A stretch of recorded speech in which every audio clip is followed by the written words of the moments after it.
Recepcionar Edna Maciel, a Lei de Lilás. Boa tarde, seja bem-vinda. Boa tarde, Eliezer, aos colegas e a todos que nos assistem. João Magalhães, editor de política do Jornal Dia. Boa tarde, seja bem-vindo. Boa tarde, Eliezer Rodrigues. Boa tarde a Edna, ao Tárcio e, claro, a nossa audiência. Tássio Cruz, direto do portaldia.com. Boa tarde, seja bem-vindo. Boa tarde, Eliezer, Edna, João e o amigo de casa. O governador Wellington Dias assinou hoje uma minuta de compensação ambiental com a Enel. Vamos ouvir o governador. O diálogo prossegue, tá certo? E agora tem um diálogo que é próprio de partidos. Eu, em alguns momentos, me sento para estar discutindo e temos aí até o final de março para que a gente tenha também a definição sobre como serão aí as composições, quem serão candidatos, porque tem dia 2 que é o prazo para quem tem a presença em algum cargo público, é o prazo para desincompatibilização. Há uma posição dialogando com os vários partidos para que o MDB e o PT formem a chapa majoritária e também se tenha ali por parte do PSD também o atendimento a um pleito em que com a indicação de vaga de suplente em chapa de senador. Agora estamos tratando também com a formação pela regra, quanto menor for o número de chapas proporcionais, melhor. Ou seja, chapas de estadual, chapa de federal, e é esse diálogo que prossegue. Temos até as convenções aí para uma decisão. Bom, neste trecho exatamente, o governador Wellington Dias tratou de articulações para a formação da chapa majoritária que deve ser apoiada por ele, pelo seu grupo, para a sua sucessão. O João Magalhães falou ali de MDB, PSD, circunstâncias até o momento naturais estão se confirmando.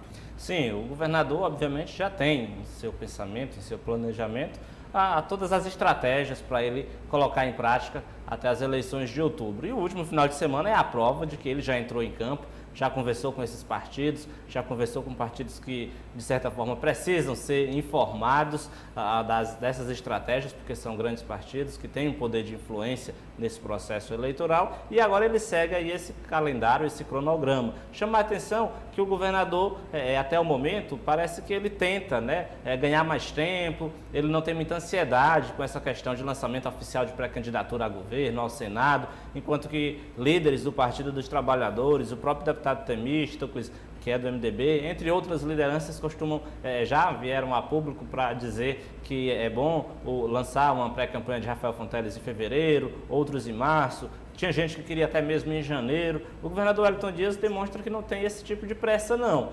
Pelo contrário, ele trabalha com o tempo a seu favor. Eu sempre disse aqui que quem está no governo do Estado tem interesse em postergar ainda mais essas discussões políticas, porque é uma forma de ganhar tempo junto à população, deixa essa questão política para discutir nos bastidores, como fez o governador no último final de semana, quando conversou com o MDB, PSD, PL, enfim. E, claro, quando vem a público, fica com essa questão de ganhar tempo, de falar manso, de não entrar em detalhes, porque essas costuras, obviamente, elas são feitas nos bastidores. Então, o governador demonstra que não tem ansiedade, até porque também tem outro ponto, Eliezer? O governador Wellington Dias está ligado diretamente à estratégia nacional do PT. Obviamente que quando o Partido dos Trabalhadores lançar uma pré-candidatura oficial do ex-presidente Lula, talvez seja um tempo ideal para que nos estados isso repercuta positivamente, e aí onde o PT tem pré-candidato a governador, como é o caso do Piauí com Rafael Fonteles, isso também seja feito logo em seguida, ou de repente seguindo a mesma programação, enfim. É claro que o governador também tem esse olhar do ponto de vista nacional, e isso fica bem claro em suas falas. Tá, se você participou da cobertura deste evento, o governador parece ainda muito tranquilo, Falava em definições em 2022 chegou, ele protela agora, pelo menos para o mês de março, algum anúncio oficial?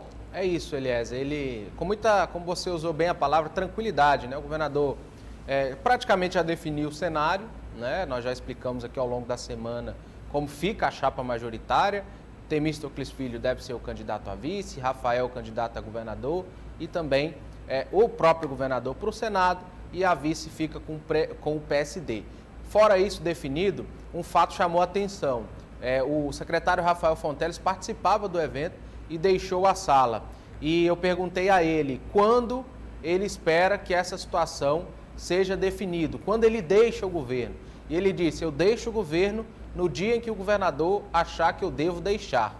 E, consequentemente, eu perguntei ao governador, quando você acha que o Rafael deve deixar o governo? Ele disse que se pudesse, ficaria até o final, mas vai tentar usar ao máximo o prazo legal para manter o Rafael na equipe de governo. O indicativo é que, de fato, com a abertura da janela partidária, lá para março, 6 meses antes da eleição, se defina. Um fato curioso também é que o governador revelava para a gente ali em bastidor, em conversa, que essa formação dessa chapa, ele vai buscar sempre a união do máximo de aliados possíveis, né? Então, essa situação que surgiu desse desgaste com o Palácio da Cidade, o governador deixou bem claro que pode ser que dialogue, apesar de tentar evitar por causa da questão da péssima imagem pública que o prefeito Doutor Pessoa tem. Mas o governador usa aquela máxima da política, que é ciscar para dentro. Ele quer manter o máximo de aliados possíveis para chegar em março e anunciar essa chapa majoritária para todo o Piauí. Bom, realmente, Edna, o governador é reconhecido como o principal coordenador de todo esse processo de articulação. Se ele não tem ansiedade, é bom que os comandados, digamos assim, também não tenham. O governador sempre muito estratégico, brincando com a gente antes da coletiva, falando inclusive que política só iria falar na época das eleições e sorriu, lógico, porque ele sabia que iria ser indagado.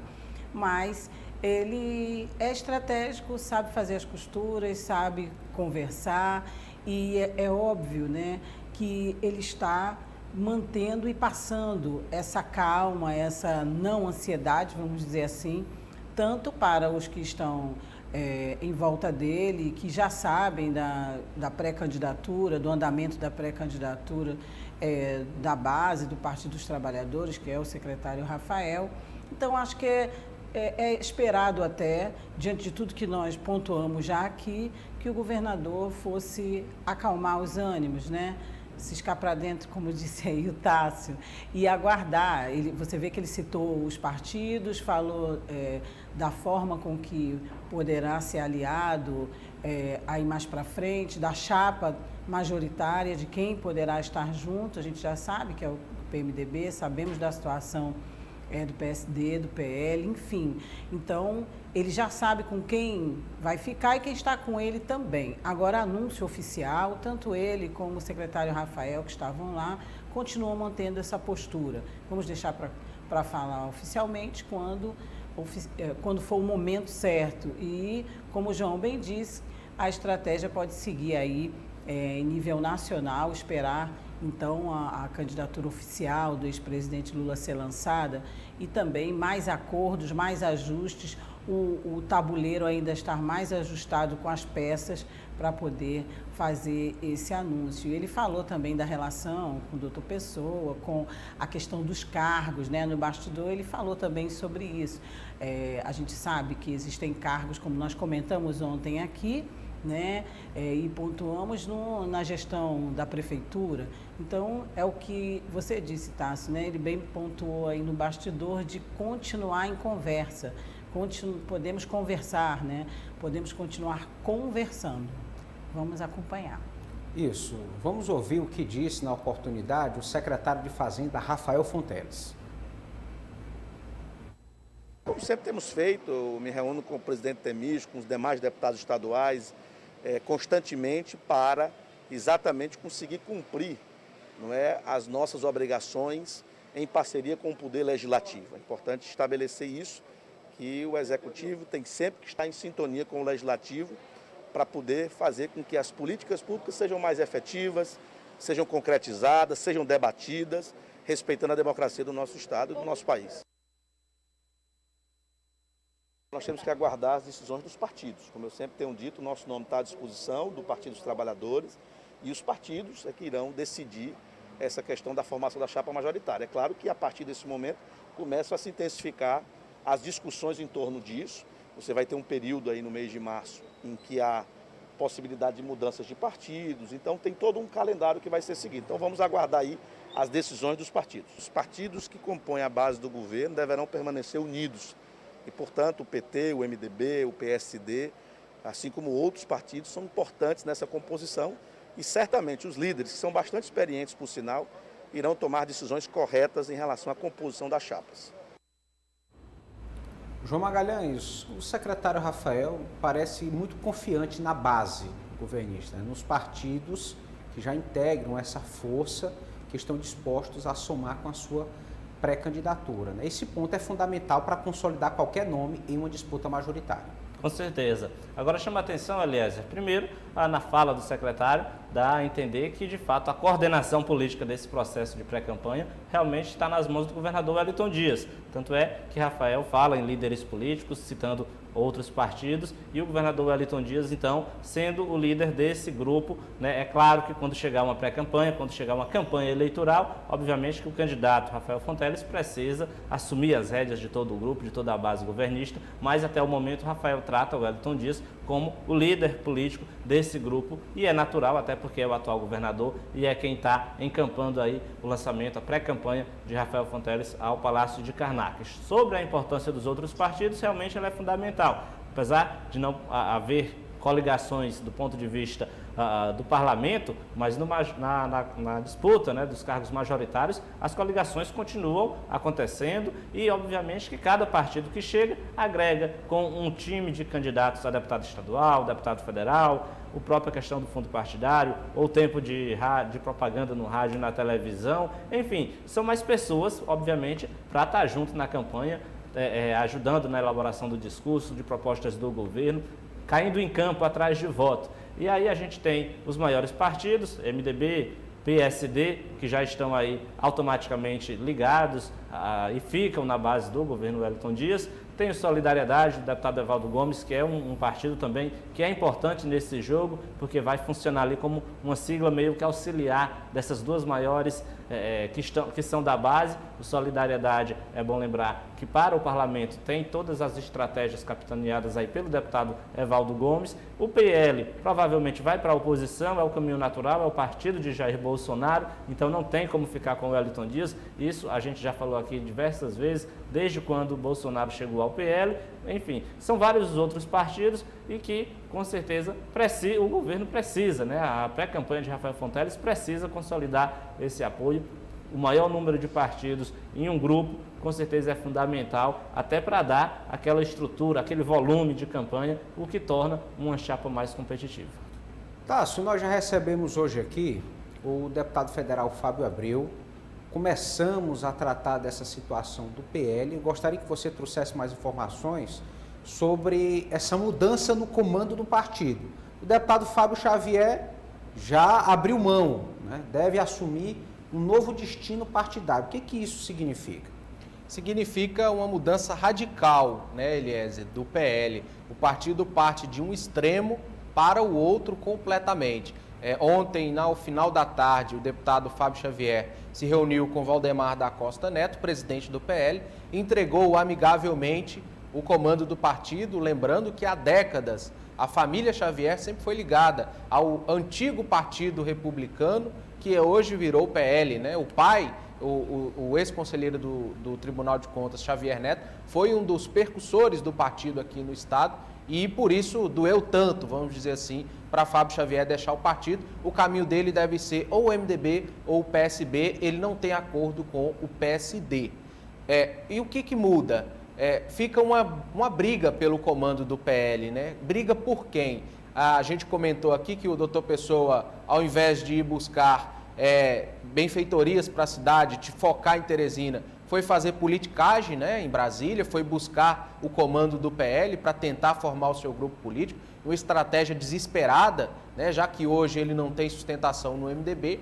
E do outro lado tem os bolsonaristas. Nós vamos, em breve, no Portal Dia e no Jornal Dia, publicar esse conteúdo, mas os bolsonaristas não aceitam irem a reboque. Eles não aceitam que o partido seja tomado apenas por uma mera estratégia política. Muitos bolsonaristas cobram coerência daqueles que estiveram ao lado do presidente Bolsonaro. Então você já imaginou o partido do presidente tendo o seu comando uma pessoa desequilibrada e que faz uma gestão tão ruim como o doutor Pessoa, então muitos bolsonaristas resistem a essa possibilidade e nós vamos trazer com mais detalhes em breve, mas a situação do PL é essa. Hoje o partido está dividido entre quem busca manusear apenas a sigla e quem quer mover um ideal dentro do PL, que é um ideal bolsonarista. Essa é a situação do partido. Só para concluir rapidamente, essa dobradinha Rafael e Temístocles, PT e MDB, é inédita no Piauí, Eliezer. A gente publicava no Jornal Dia, nunca o MDB foi vice do PT no estado, desde 2002, quando o Wellington Dias foi eleito pela primeira vez. Ele sempre derrotou candidatos do MDB, à exceção de 2018. Então é curioso que essa composição seja colocada hoje. Muito bem. Interessante aí sobre essa situação do PL ainda, é que há uma possibilidade, uma busca para que o doutor Pessoa, o seu filho, João Duarte, conhecido como Pessoinha, possam presidir o partido aqui no estado. E contam aí com a mediação do senador Ciro Nogueira, né, ministro da Casa Civil, que também deve ter agenda aí com o presidente nacional do PL, Valdemar Costa Neto. Agora, Edna Maciel, é preciso uma liderança com capacidade agregadora, né? Para presidir um partido da dimensão do PL, que se propõe a fazer oposição no Piauí, tem que ter essa capacidade de articular uma união de forças. Doutor Pessoa não parece um nome preparado para essa missão. Pelas últimas ações e declarações e pelo que a gente vem acompanhando, a gestão desorganizada, com falta de planejamento, com tantos transtornos e sem retorno, na verdade. A agenda dele com o presidente nacional do PL, por meio do ministro Ciro Nogueira, é uma prova e uma articulação de que está realmente sendo costurada essa possibilidade, né? Estão realmente trabalhando dentro desse nome, mas a gente fica interrogando, com um ponto de interrogação muito grande, de exclamação maior ainda, porque, como você reforçou aí, o PL vem tomando força, é o partido do presidente, teve debandada de acordo com o interesse de cada um dentro do apoio à base governista, que, como já confirmamos hoje aqui, e todo mundo sabe, não é a base do governador. Quem estiver com o governo do Piauí não está com o PL e vice-versa, o apoio é do presidente Bolsonaro. Então, é muito surpreendente se isso vier a acontecer. Eliezer e colegas, acho que vocês concordam comigo.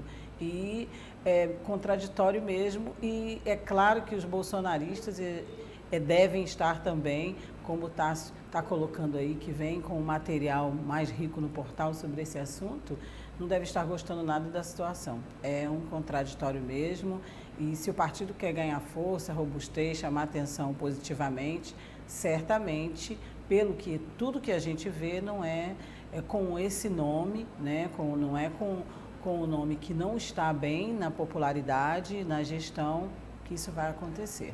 João Magalhães, rapidamente aqui uma análise. O PSD bateu o martelo para estar ao lado do governador, então deve perder cargos em Brasília. O PL bateu o martelo para estar ao lado do presidente Bolsonaro, então deve perder cargos aqui a nível estadual.